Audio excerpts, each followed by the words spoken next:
Good morning. अभी just मैं योगा करके उठी हूँ और इंस्टाग्राम का मैसेज चेक की। आजकल वही सेम मैसेज आते हैं, आप कैसी हैं, आप जहाँ से ट्रीटमेंट ले रही थी वहाँ से आपको फ़ायदा कितना मिला और कैसे कंसल्ट कर सकते हैं डॉक्टर से, हेल्पलाइन नंबर क्या है, वहाँ का एड्रेस क्या है, वहाँ पे ट्रीटमेंट कराने का खर्चा क्या है, आप कौन सी मेडिसिन ले रही, इस तरह के इतने सवाल पूछे जा रहे हैं ना आजकल रेगुलर के। इसलिए मैं सोची कि ब्लॉग बना करके सबको रिप्लाई एक साथ कर देती हूँ।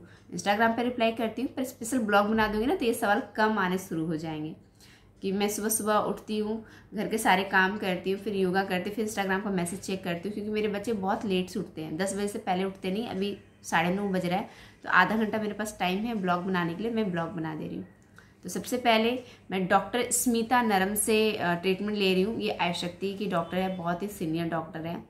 और मैं जब योगराम से आई थी, मेरे पास कोई ऑप्शन नहीं था, मुझे पता नहीं था कि किस डॉक्टर से दिखाऊं, तो मैं बहुत सर्च की, तब जाके मुझे डॉक्टर स्मिता मैम मिली और मुझे लगा कि मैं इनसे ट्रीटमेंट लूँगी तो ठीक हो जाऊँगी, क्योंकि मैं इनका अनुभव देखी ना तो मुझे लगा, उम्मीद की किरण नज़र आई।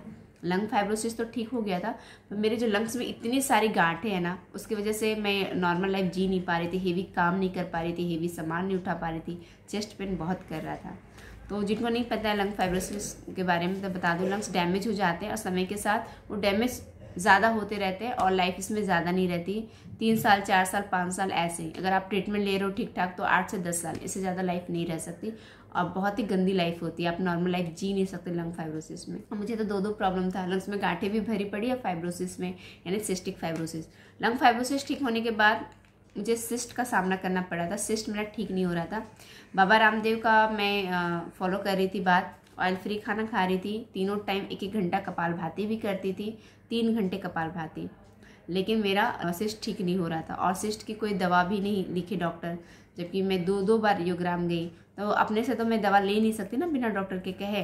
तब जाके आयुशक्ति में गई और वहाँ पे मुझे सिस्ट की जो दवा दी गई और मुझे बहुत आराम मिला। मुझे लग रहा है कि मेरा सिस्ट लगभग चला गया है। 6 महीने के बाद सीटी स्कैन करूंगी और वो रिपोर्ट आप लोगों के साथ साझा भी करूंगी। सिस्ट का कंडीशन क्या है, सिस्ट की साइज क्या है। मैं 2 बार सीटी स्कैन करा चुकी अपने चेस्ट का, लेकिन उसमें सिस्ट का साइज लिखा हुआ नहीं है। लेकिन इस बार क्योंकि डॉक्टर ने सही तरीके से लिखा नहीं ना क्या रिपोर्ट लानी है, तो इस बार स्मिता मैम लिखेंगी जिसमें सिस्ट का साइज पता चलेगा। 6 महीने के बाद अगर कुछ रहेगा तो फिर उसके 6 महीने बाद मैं फिर से वापस सीटी स्कैन कराऊंगी। जो भी रिजल्ट आएगा ना वो आप लोग के साथ साझा करते रहूंगी टाइम टू टाइम। तो सबसे पहले मैं आपको बता दूं कि जो हेल्पलाइन नंबर है और जो एड्रेस है वो मैं डिस्क्रिप्शन बॉक्स में डाल दूंगी, आप वहाँ पे देख सकते हैं। अगर आपको जाना है तो आप जा सकते हैं, ऑनलाइन कंसल्ट भी कर सकते हैं। ऑनलाइन कंसल्ट करने का फीस 500 है। मैं ज़्यादातर सब्सक्राइबर को ऑनलाइन कंसल्ट करने के लिए कहती हूँ। मेरे बहुत सारे सब्सक्राइबर ऑनलाइन कंसल्ट आयुशक्ति में कर चुके हैं डॉक्टर स्मिता नरम से, और उनका जो फीडबैक है ना बहुत ही अच्छा आ रहा है।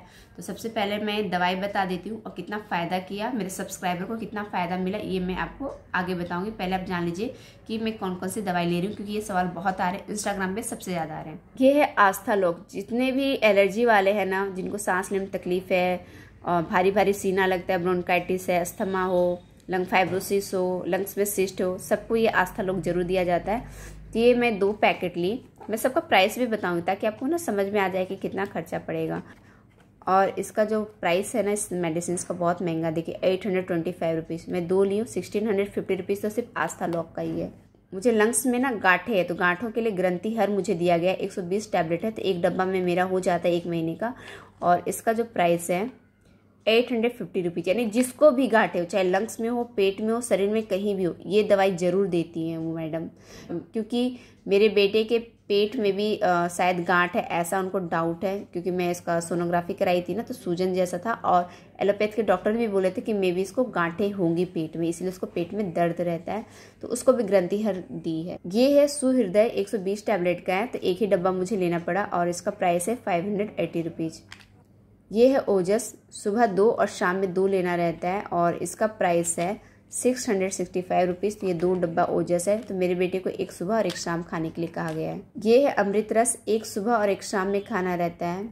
ये है दिव्य श्वास जीवन, एक सुबह और एक शाम में, तो बस 1 डब्बा, इसका प्राइस है 325 रुपीज़। लगभग मुझे 1 महीने का मेडिसिन का जो खर्च पड़ता है वो 5000 पड़ता है। मेरे बहुत सारे सब्सक्राइबर हैं, वो भी मेडिसिन ले चुके हैं, तो उनका भी अनुभव मैं बताती हूँ। किसी को तो 15 दिन में ही 60 to 70% रिलीफ मिल गया है, किसी को 3-4 दिन में ही 100% रिलीफ मिल गया है, और किसी को 1 हफ्ते में रिलीफ मिल गया है। मतलब 1 महीने के अंदर सबको फ़र्क दिखना स्टार्ट हो गया जिसने भी मेडिसिन स्टार्ट किए। मेरे बेटे को IBS की प्रॉब्लम है, तो वो दिन भर 8 से 9 बार वो टॉयलेट जाता था, तो अब वो 2 बार जाता है। एक बार सुबह जाता है, एक बार शाम में जाता है, तो 2 बार नॉर्मल है। जब से वो मेडिसिन स्टार्ट किया, पेट दर्द उसको इतना करता था कि खेलने के लिए मैं बंद कर दी थी। तो डॉक्टर ने कहा था उसको पेट में स्वेलिंग है, अपेंडिक्स से मे बी, और मे बी गांठें हैं। उसके लिए CT स्कैन उन्होंने बोला था। एग्जैक्ट बीमारी पता करने के लिए CT स्कैन मैं नहीं कराई, मैं आयुशक्ति से ही मेडिसिन ली, और उनको ग्रंथि है मेरे बेटे को भी दिया गया। अगर गांठ है तो दर्द नहीं करेगा, गांठ धीरे धीरे ठीक हो जाएगा, 2 साल में बोली वो ठीक हो जाएगा। तो जब से वो मेडिसिन ले रहा है उसको पेट में दर्द नहीं है। अब वो खेलता है कूदता है पूरा दिन, उसको पेट में बिल्कुल दर्द नहीं रहता है। जबकि वो थोड़ा भी चलता था ना उसको पेट में दर्द रहता था। तो मैं योग्राम में तो लेके नहीं जा सकती, क्योंकि योग्राम में क्या था कि कम से कम 10 साल की उम्र होनी चाहिए तभी वहाँ ट्रीटमेंट मिलेगा, और वो तो 7.5 साल का है। तो कौन से डॉक्टर को दिखाऊं?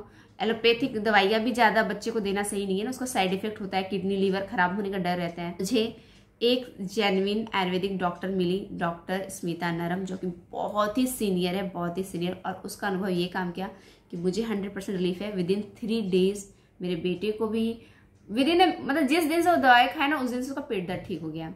और 1 महीने के बाद उसका टॉयलेट जो था वो 2 बार हो गया। मतलब जहाँ 8-9 बार जाता था, 10-10 बार हो जाता था, अब वो 2 बार जाता है। बहुत बड़ी बात है, क्योंकि जब छोटा बच्चा बार बार टॉयलेट जाएगा तो उसका शरीर कैसे हो जाएगा, झटक जाएगा, इसीलिए इतना दुबला पतला है। लेकिन अब वो 2 बार जा रहा है, तो अब जो वीकनेस को फील होता था अब उसको वीकनेस फील नहीं होता है। अगर आपको ऐसा लगता है कि मैं शक्ति से पैसे लेती हूँ ब्लॉग बनाने के लिए, तो मैं क्लियर कर देती हूँ कि मैं 1 रुपया नहीं लेती हूँ। मैं अपनी खुशी से ये ब्लॉग बना रही हूँ, क्योंकि सवाल इतने सारे इंस्टाग्राम पे आ रहे हैं। और अगर कोई उनसे कंसल्ट करना चाहते हैं तो डिस्क्रिप्शन बॉक्स में तो हेल्पलाइन नंबर एड्रेस दिया हुआ है। 500 फीस लगता है। और जब आप उनसे कंसल्ट करेंगे ना तब आपको समझ में आ जाएगा कि मेडिसिन मंगवानी चाहिए या नहीं। आपके घर तक मेडिसिन पहुंचा दी जाती है। आप डिस्काउंट के लिए भी स्मिता मैम से बात कर सकते हैं, किसी को मिल जाता है डिस्काउंट 10% तो एटलीस्ट मिल ही जाता है अगर बात करेंगे तब।